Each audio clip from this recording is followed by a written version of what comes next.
Now, take a look at the 918 contest, and yeah, this is incredibly tight at the top to get into the top 10%. And using my 4051 Spyder, there's quite a few import parts installed into it on this event, but this is a really tight race. I just had to throw an edit into this before I uploaded it. At the start of this race, you're about to see, I used the imperfect nitro on the first ramp. Now, I just was making another video and noticed the fact that if you've got automatic acceleration enabled, at the start of a race, automatic acceleration uses up the nitro that your car has at the beginning of a race automatically. So you wouldn't be able to do what I do at the start of the video here using automatic acceleration. So just keep in mind that if you want to have that nitro for the first ramp, you've got to deselect that and actually accelerate yourselves for this one. I wasn't aware of the fact that automatic acceleration did that ever, but yeah, apparently it does. So if you're using automatic acceleration, just know that you're not going to have the nitro for the first ramp as seen in the video here. This one definitely kind of comes down to just complete control of the nitro. I'll include a few outtakes at the end of just a few weird and wacky things that kind of went wrong with some of the runs, but generally this pad I'm fairly confident is the fastest one to take on this track.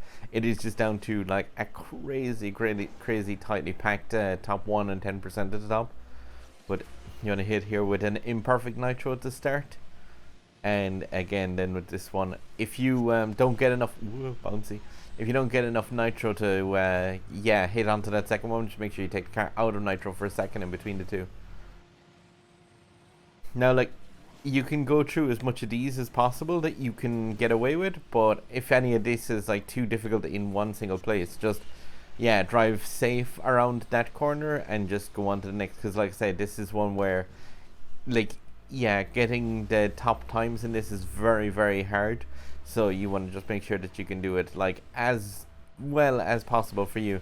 This ramp here, like, I've hit the wall so many times and just ground up along the side of those buildings, and just again very carefully try and keep the car in just a regular nitro where possible. Unless you need to be gaining speed, you have no reason to imperfect or shockwave nitro. Just put the car into that normal yellow and then just like just leave it cruise away at 230 odd miles per hour. Hey, 109.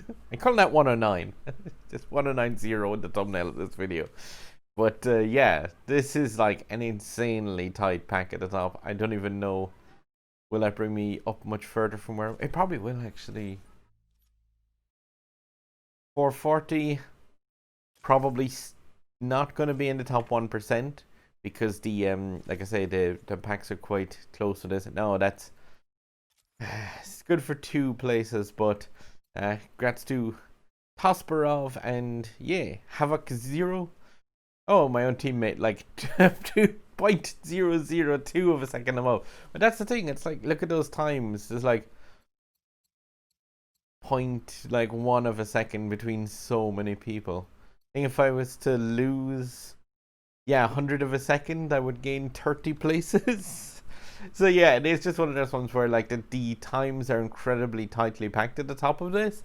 There's not much I can say in terms of race advice. It is just down to nitro control, because like using that same pathway, I've gotten times ranging between like kind of 111 and that 109 time.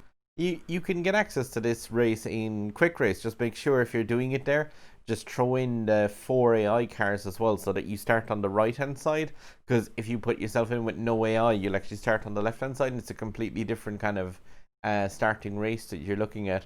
But like, I can't really offer too much advice here other than just do as well as you can with the nitro control, really, and just try and keep the car in check as much as possible. Just watch the speedometer. I always kind of say it. Just see if there's any corners where you're losing way too much speed and you're not gaining enough nitro to kind of boost the car back up. And just on long straights, if you're already at the 220 miles an hour mark, just use regular nitro, because that will bring the car up to the 230 speed, whereas the perfect or imperfect, like the orange or blue nitro, all they're going to do is just burn the nitro meter for no reason. Okay guys, I'm going to leave it at that. Happy hunting and good luck if you manage to get into the 1% of this. I think I'm happy enough with a 10. I lose out on one epic import part, but I'm okay with that. And like I said, it's incredibly tight at the top. I might run this one some more, but yeah, I'm going to throw some outtakes at the end of this one, I'd say, from just a few places where, yeah, car explosions and such to show that it doesn't always go great even for people who are decent at racing in this. Alright guys, good luck.